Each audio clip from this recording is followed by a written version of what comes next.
ఓం నమో శ్రీ లక్ష్మీ వెంకటేశ్వరాయ శ్రీ మహాగణాధిపతే నమః.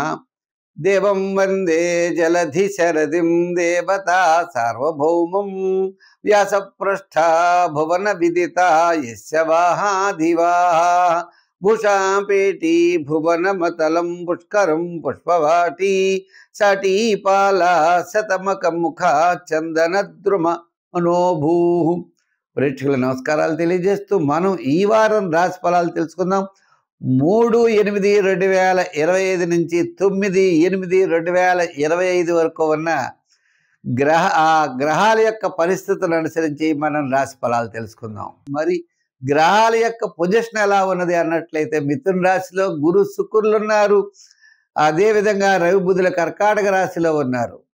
కేతు ఏమో సింహరాశిలో ఉన్నాడు. అలాగనే కుంభరాశిలో ఏమో రాహువు, మీనరాశిలో శని, మరి చంద్రుడు వృశ్చిక, ధనస్సు, మకర రాశిలో చంద్ర సంచారం ఉంటుంది.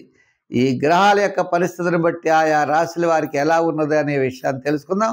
వారు చేయవలసినటువంటి సులభమైన పరిహారాల ద్వారా కూడా అనుకూలమైనటువంటి ఫలితాలు మనం పొందవచ్చని తెలియజేస్తూ మనం ఈ వారం రాశి ఫలాలు ప్రారంభిద్దాం.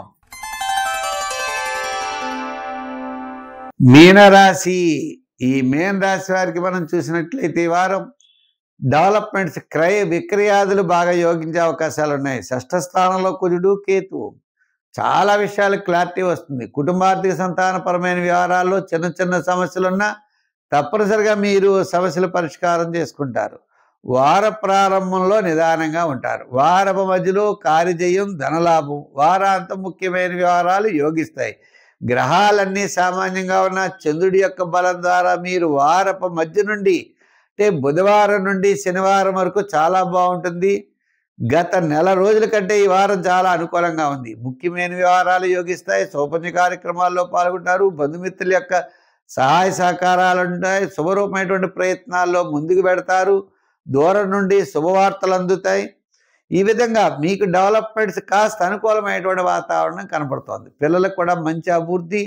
రాజకీయ నాయకులకు కాస్త ఆహ్వానాలు ఉంటాయి. వృత్తుల పరంగా చూస్తే కాస్త ఆర్థిక సర్దుబాట్లు జరుగుతాయి. వ్యాపారాత్మక పరంగా కూడా ఆర్థిక లావాదేవీలు బుధవారం నుండి శనివారం వరకు ఆర్థిక పరంగా అనుకూలమైన వాతావరణం కనబడుతోంది. కాబట్టి ఈ వారం చాలా ప్రోత్సాహకరంగా ఉంది. ధైర్యంగా ముందుకు వెళ్ళండి. మీరు చేయవలసినటువంటి పనులు తప్పనిసరిగా చేయండి. అనుకూలమైన వాతావరణంలో ముందు కొనసాగే పరిస్థితులు ఉన్నాయి. సంఖ్యల్లో మరి 3 రంగుల్లో ఎరుపు. ఆరాధనలు వెంకటేశ్వర స్వామి వారిని మీరు ఆరాధించండి. శనివార నియమం పెట్టుకోండి. శనివారం నాడు ఓ పూట పోయిన ఓ పూట పోయి ఇది గోవిందనామాలు పఠించడం, స్వామివారికి తులసి మాలలు వేయడం, తులసి దళాలతో స్వామిని అర్చించడం, దగ్గరగా ఉన్నటువంటి వెంకటేశ్వర స్వామి దేవాలయం ఉంటే దర్శించండి. నవగ్రహ ప్రదక్షిణ, నవగ్రహారాధన, శివారాధన చేయండి. తద్వారా మీరు విజయం సాధించగలుగుతారు. తప్పనిసరిగా ఈ వారం ప్రోత్సాహకరంగా ఉంటుంది. స్వస్తి.